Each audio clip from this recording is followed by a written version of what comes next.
Glorificado é o nome do Senhor. Mais uma vez, obrigado pela oportunidade. Nós estamos diante de um texto muito conhecido, né, pela Bíblia. Muita gente conhece, já vi pregações dessa passagem por diversos pregadores bem conceituados, né, não é o meu caso, mas cada um falou de uma maneira específica, cada um falou de uma maneira, e a palavra de Deus se renova a cada dia. Cada vez que a gente lê a palavra de Deus, a gente vai entender ela. Deus vai ministrar no nosso coração de uma maneira completamente diferente, relativamente àquilo que Ele deseja falar para a gente. Aquilo que a gente está procurando, a gente vai encontrar diante da palavra do Senhor. Se você ler, examinar um texto diversas vezes, diversas maneiras, diversas situações diferentes, Ele vai ministrar no seu coração, em particular, de cada maneira. Amém? Esse texto fala de um cego, de um mendigo cego que estava na beira do caminho, estava pedindo esmolas, mas eu vejo a sabedoria daquele homem em estar ali aproveitando, precisando do momento oportuno, né? Estava ali precisando de uma única oportunidade. Ele sabia em quem ele cria, ele sabia em quem ele confiava, ele sabia que aquela situação que ele estava passando, apenas uma pessoa podia libertar ele. Apenas um homem podia dar a cura que tanto necessitava. E ele estava ali mendigando. Quando ele viu aquele alvoroço naquela cidade, naquele lugar, ele foi perguntar às pessoas: o que é que se passa? O que está acontecendo aí que eu estou vendo tanto? Estou escutando, né, que ele era cego. Estou escutando tanta gente para um lado e para o outro, o que se passa? Aí o pessoal começou a falar para ele: isso é Jesus que está aí na área. Jesus chegou, está em Jericó. E ele, mais que depressa, provavelmente pediu ajuda a alguém para levar ele até lá, não conseguiu, devido à multidão, talvez. E ele começou a gritar: filho de Davi, tem misericórdia de mim. Filho de Davi, tem misericórdia de mim. Aquilo começou a incomodar as pessoas que estavam em volta. Cala a boca, nós queremos escutar o que o homem está pregando. Nós queremos escutar o que ele está falando. E ele continuava: filho de Davi, tem misericórdia de mim. Ele sabia que se ele tocasse, se ele estivesse na presença de Jesus, aquela cegueira dele ia cair por terra. Ele sabia em que ele cria, irmão. A fé dele era gigantesca. Então, quando Jesus escutou, ele conseguiu chamar a atenção de Jesus, e Jesus pediu para levar até ele. E o pessoal que estava: vá, aquieta seu coração, que Jesus manda te chamar. As pessoas levam ele até Jesus, e Jesus, com uma pergunta, parecia que óbvia: o que queres que te faça? O que queres que te faça? O homem é cego. O que queres que te faça? E ele fala: eu quero ver. E Jesus: a tua fé te salvou. Coisa linda. A tua fé te salvou. É um texto interessantíssimo, né? E o que me chama mais atenção, quer dizer, de diversas coisas, né? Que muitas coisas me chamou a atenção. Mas o que Jesus perguntou para ele: o que quer que te faça? E ele queria ouvir da boca daquele rapaz: o que quer que eu te faça? Eu enfatizei aqui alguns pontos, né, como falei agora há pouco, que eu acho muito importante. Eu estou aqui no papel porque eu não dei conta de fazer no PowerPoint, mas eu fiz o meu esboço aqui, eu acho que vai ser abençoador também. 5 pontos muito importantes que eu consegui tirar proveito desse texto e que eu gostaria de compartilhar com vocês. O primeiro ponto era qual era a necessidade que ele tinha. Qual era o foco que aquele homem tinha? Ele tinha, eu falando, ele provavelmente, como um mendigo que a Bíblia cita, provavelmente ele tinha vários pedidos para Jesus. Ele tinha série de coisas. Talvez ele precisava de uma sandália nova, ele precisava de uma capa nova, ele precisava de comer, talvez ele não tinha comida, se ele estava mendigando, ele estava pedindo, ele precisava de dinheiro. Mas tinha algo principal na vida dele, que era ver. Ele sabia que se ele conseguisse se restaurar, se Jesus conseguisse restaurar a visão dele, todas essas outras coisas seria fácil para ele. Ele precisava de enxergar. Depois que ele enxergasse, ele ia conseguir ter um bom trabalho. Talvez ele ia conseguir ter uma esposa, a Bíblia não fala, mas talvez ele precisava de uma esposa também, ele ia conseguir ter uma esposa. Ele ia conseguir um trabalho para ter dinheiro. Mas ele focou numa coisa, ele tinha que ver. E ele pediu para Jesus: eu quero voltar a ver. Então, uma coisa muito interessante que nós temos que levar em consideração é o que a gente quer. Se Jesus aparecer, eu tivesse a oportunidade de encontrar agora com Jesus, eu provavelmente colocava no saquinho e entregava para Jesus. Ô Jesus, isso aqui tudo. É muita coisa que eu tinha para pedir para ele.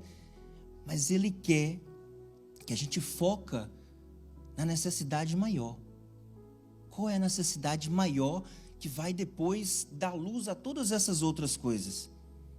Qual é a necessidade primordial que você tem nesse exato momento? O foco. Isso serve para os negócios lá fora.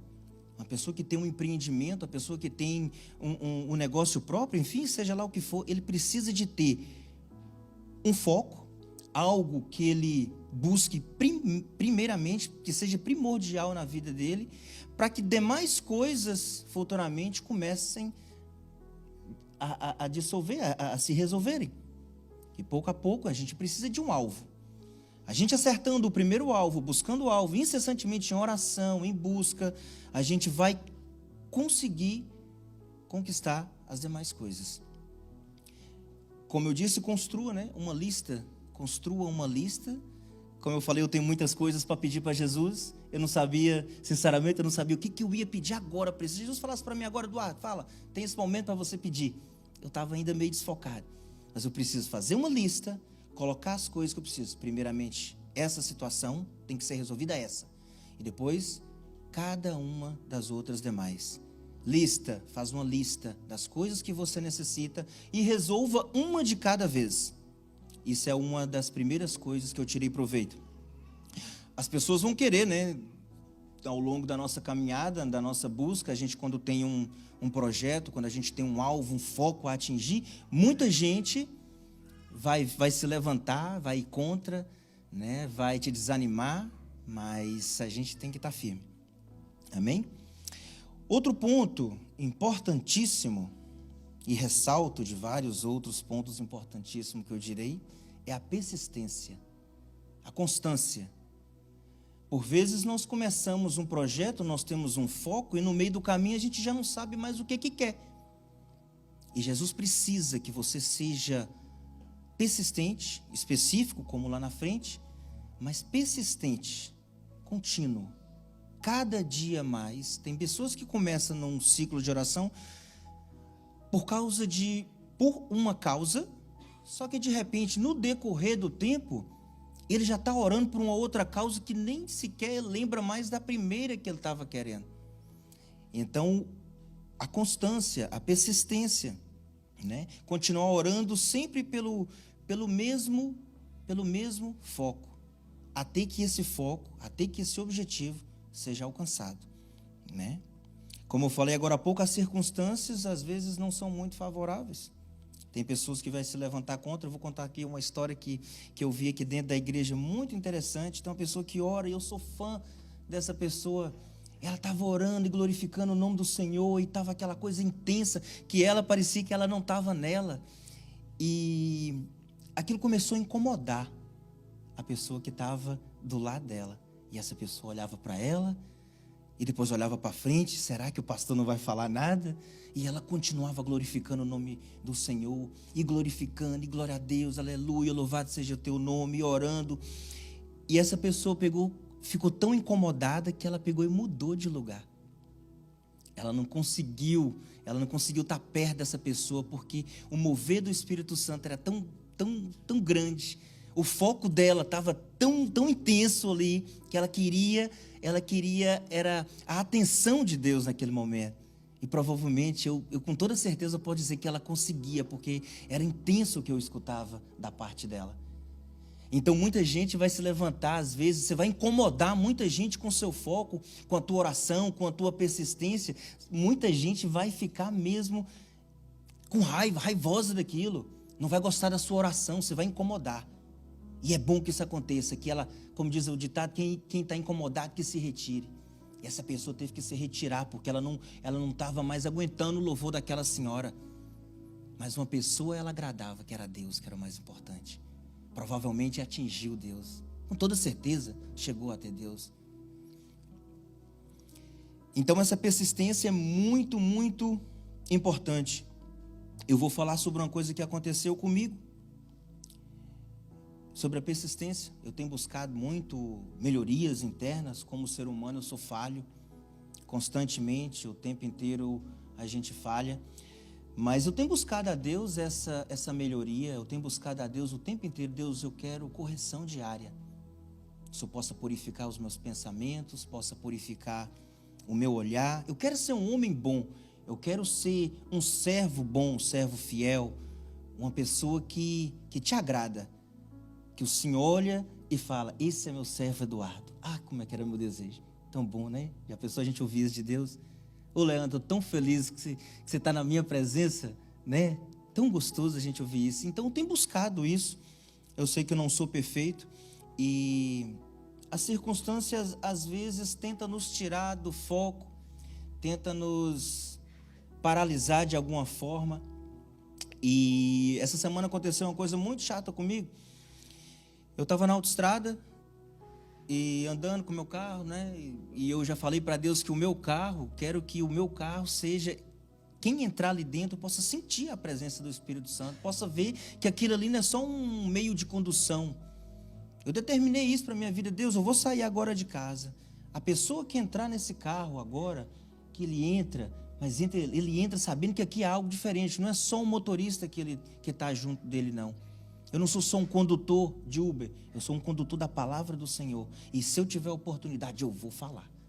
Se o Espírito Santo arder dentro de mim, eu vou falar. E eu na autoestrada, veio um cara e bateu na minha traseira.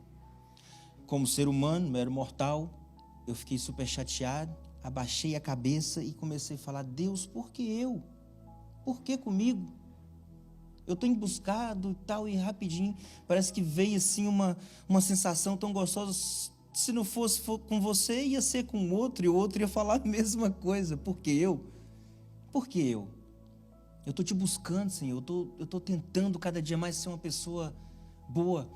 E isso veio para tentar me tirar do foco, mas não tirou, meu irmão, porque imediatamente eu glorifiquei o nome do Senhor. Eu falei, obrigado, Senhor, louvado seja o teu nome. Obrigado porque isso aconteceu comigo. Porque eu estou preparado para receber uma situação dessa. Pode ser que se fosse com outro condutor, ele não estaria preparado. Ia surgir ali uma briga, uma discussão, ia ocasionar em situações piores. Mas comigo foi diferente. Em Mateus 7:24, se o irmão puder colocar.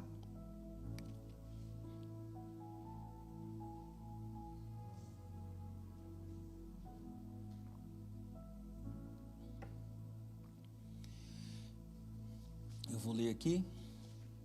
Amém. Quem ouve as minhas palavras e as pratica é tão sábio como a pessoa que constrói a sua casa sobre uma rocha firme. Próximo.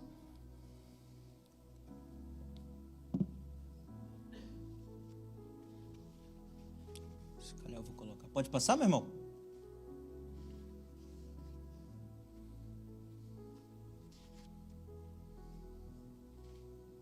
Eu vou ler aqui no meu. Todo aquele, pois, que escuta essas minhas palavras e as pratica, assemelhá-lo-ei ao homem prudente que edificou a sua casa sobre a rocha. E desceu a chuva, correram rios, assopraram os ventos e combateram aquela casa, porém não caiu, porque estava edificada sobre a rocha. E aquele que ouve essas minhas palavras e não as cumpre, compará-lo-ei ao homem insensato, que edificou a sua casa sobre a areia.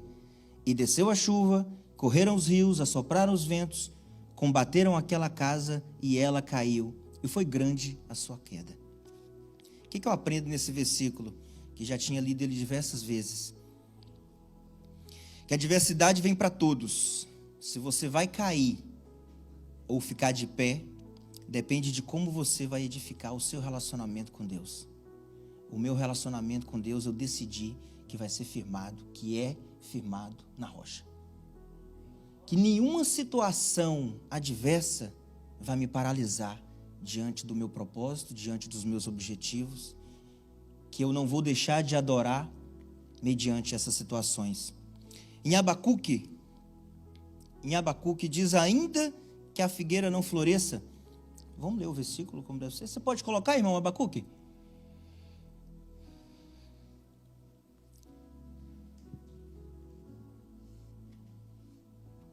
Não sei se eu... Não tem problema. Ainda que a figueira não floresça, mesmo que não haja uva na videira, e eu acrescento com o que acontece comigo, ainda que o meu carro seja batido por trás, ainda que a minha viagem no dia 14 de agosto deste ano não se concretize, que é o que eu tenho colocado diante de Deus, ainda que os meus sonhos não se concretizem, eu estarei louvando ao Senhor. Eu estarei glorificando ao Senhor, porque a vontade dEle é melhor do que a minha vontade. Às vezes as coisas acontecem para tirar a gente do foco, tirar a gente do nosso propósito, mas, como eu falei anteriormente, quando a nossa fé é edificada na rocha do Senhor, nada pode nos abalar. Eu posso ouvir um glória a Deus por isso? Glória a Deus. Amém.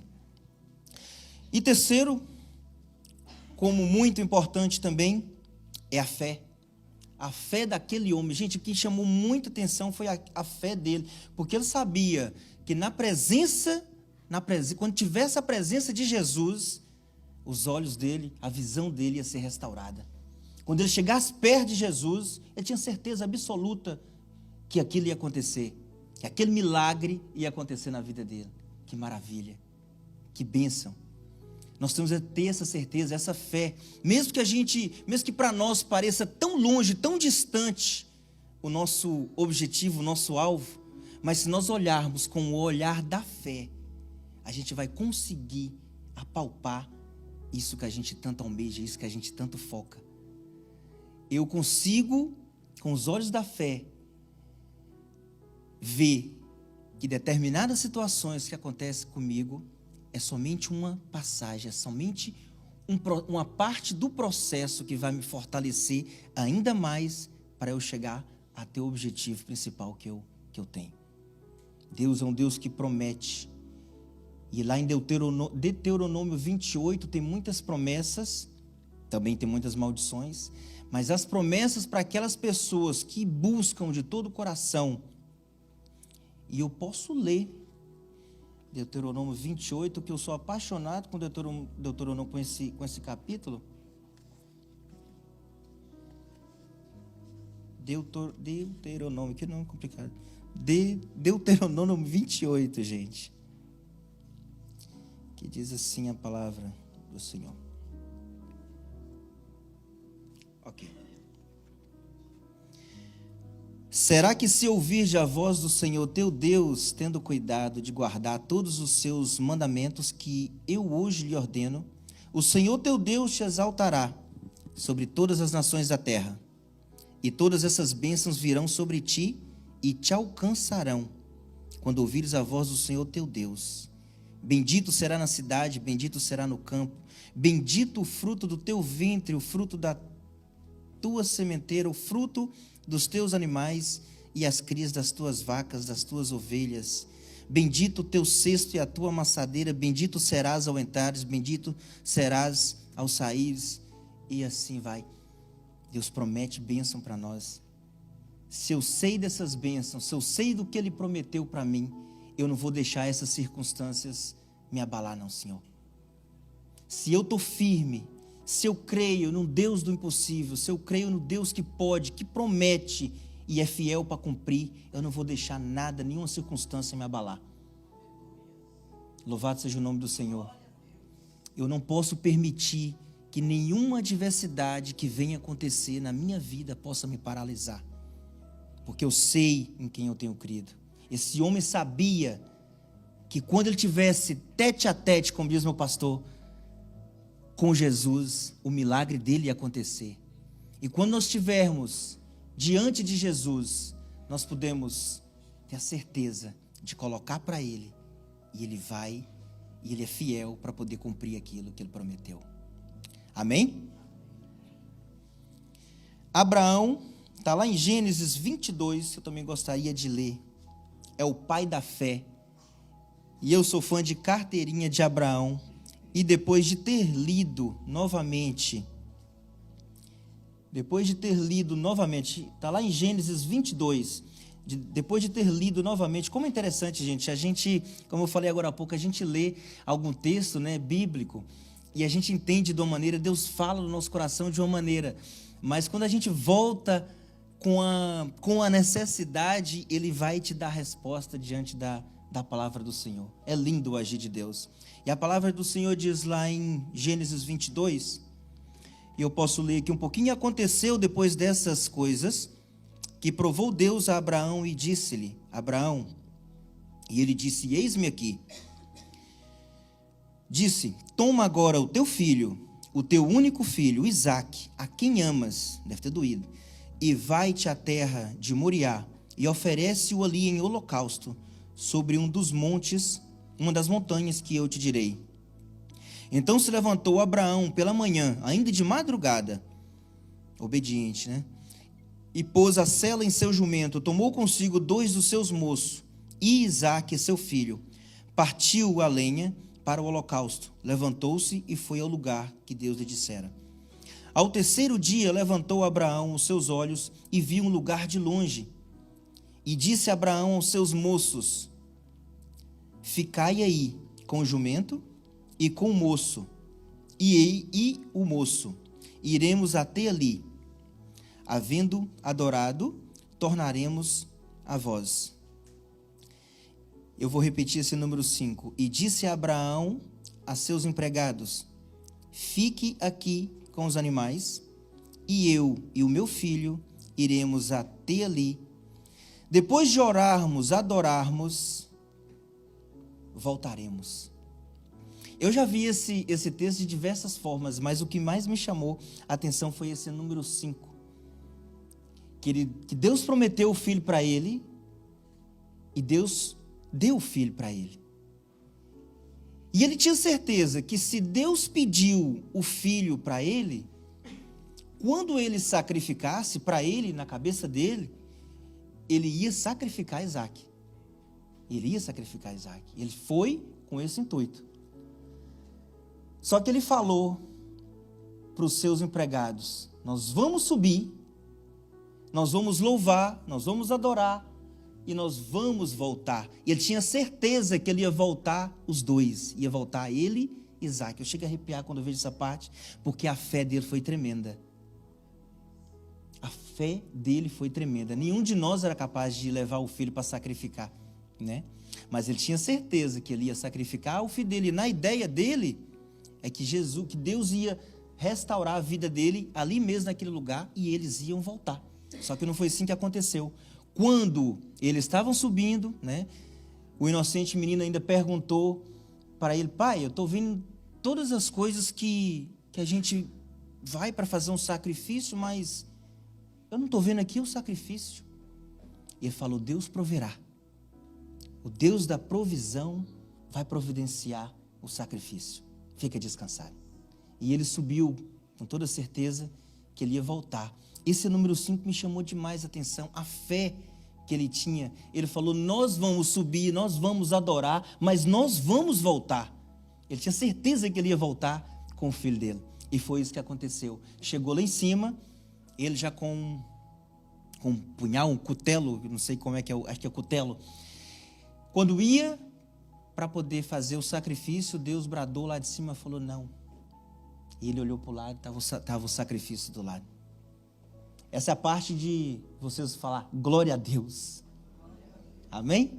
Deus é mais, Deus é lindo, e cada vez que eu me aproximo mais de Deus, eu fico mais encantado com as coisas que Deus faz. Outro ponto importantíssimo, número 4, e já vou encaminhando para o final, que já vem aqui a Malta. A compaixão, a prontidão de Jesus ao saber que tem alguém que o ama, ao saber que tem alguém que deseja, que tem um foco, que persiste em oração. A compaixão de Jesus, a prontidão dele em servir quando a gente procura ele de todo o coração. É essa compaixão, que vai até rimar, chama a atenção de Deus. É essa compaixão que ele quer de nós.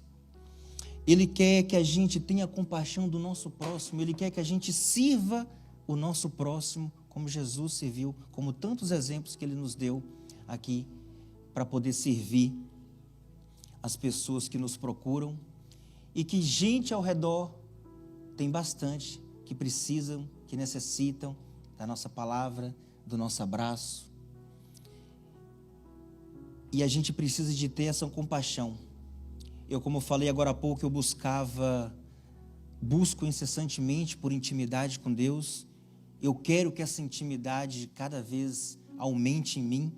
E um dia eu estava orando lá em casa e tem um abençoado me ligando. Um dia eu orando em Deus e falei: Deus, eu vejo tanta gente, Senhor, dando testemunho, contando coisas lindas e falando o que o Senhor fez, o que o Senhor falou, como que o Senhor falou. Deus, eu quero ter essa presença também, eu quero ter essa intimidade com o Senhor, porque tudo que acontece com todo mundo não acontece comigo, Senhor.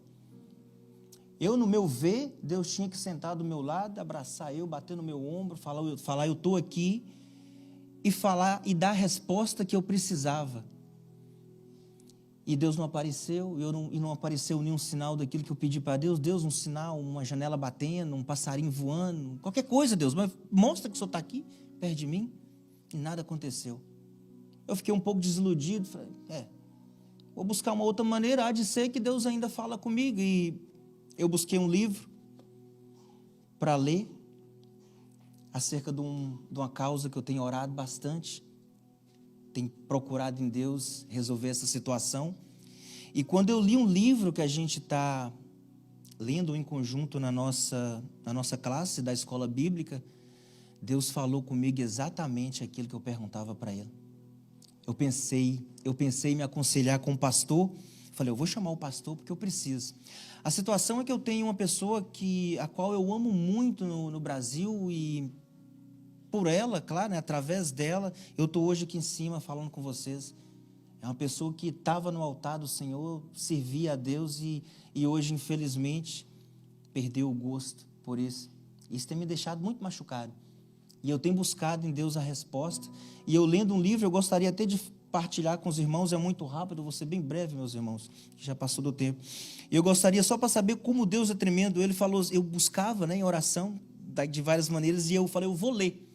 Quando eu comecei a ler, o autor dizia assim, muitas vezes, ao vermos alguém se autodestruindo, limitamos o enroer as unhas ou torcer as mãos aflitos. Não dizemos nada porque não entendemos o amor que atua com firmeza.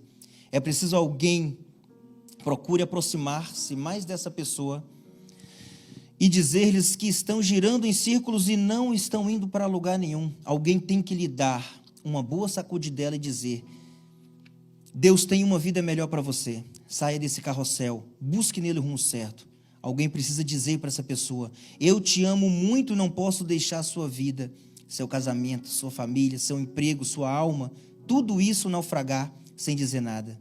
Então sente-se e preste muita atenção, pois vou dizer-lhe algumas coisas duras. Não gosto de fazer isso, mas preciso, pois são a verdade. E o meu amor por você não permite omitir-me, vendo prejudicar-se cada vez mais. Para que se possa entender e expressar esse amor de modo eficaz, são necessárias duas convicções básicas. Primeiro, é essencial crer que dizer a verdade é mais importante do que calarmos para evitar conflitos. Segundo, devemos entender que o bem-estar da outra pessoa é mais importante do que a harmonia hoje reinante entre nós. Eu tinha medo de conversar com essa pessoa e essa pessoa virar as costas para mim. Eu amo demais essa pessoa e eu não gostaria que visse ele da maneira que ele está. E eu pedi a Deus o tempo inteiro, Deus, como que eu vou falar para ele? Me arranje uma maneira. E Deus me falou dessa maneira aqui. Então, Deus tem diversas formas de falar. Talvez você está esperando Deus chegar do seu lado, te dar um abraço e falar assim, estou aqui, e te responder todas as tuas perguntas. Mas Ele tem várias formas de falar, me usar os louvores, usar diversas formas para poder falar contigo. Esteja atento àquilo que Deus fala. Outra coisa muito importante para acabar, finalizar, e peço desculpa pelo atraso, é o poder da transformação, o poder transformador de Jesus. Depois de você unir todos esses pontos tão importantes, o seu foco, qual é a sua necessidade, qual é o seu foco? A sua persistência, a constante, o tempo inteiro orando, buscando. A fé. a compaixão pelos seus irmãos, Jesus, com seu poder transformador, vai agir na tua vida, e a sua vida vai ser transformada, vai ser restaurada. Você vai se levantar com fé, com alegria. Você vai levantar, meu irmão, com um brado de vitória e saber que tem o Deus que zela por você. Aleluia. Podemos ficar de pé, por favor? Eu vou encerrar com oração. Deus, no nome de Jesus, Senhor, eu te agradeço desde já por essa mensagem, por ter servido como um canal de bênção para a vida de muita gente, Deus. Eu espero ter satisfeito a tua vontade, Senhor. E oro a Deus para que cada pessoa, Senhor, que entrou nesse ambiente, meu Pai, seja restaurado. Que tudo aquilo, Senhor, que eles vieram buscar aqui hoje, Senhor, eles possam vir alcançar. A resposta que eles tanto buscam, Senhor, possas ter encontrado, meu Deus. Que o teu Espírito Santo, meu Pai, possa prevalecer na vida deles, e que nenhuma situação, nenhuma adversidade, meu Deus, possa tirá-los do foco, tirar da tua presença, que possa retirar o amor deles por ti, Senhor. No nome de Jesus eu oro, meu Pai, que haja adoração, que haja amor, que haja, Senhor, muito louvor na boca deles, Senhor, para glorificar o teu nome, no nome de Jesus. Amém. Muito obrigado pela oportunidade, meus irmãos. Que Deus abençoe a vida de cada um.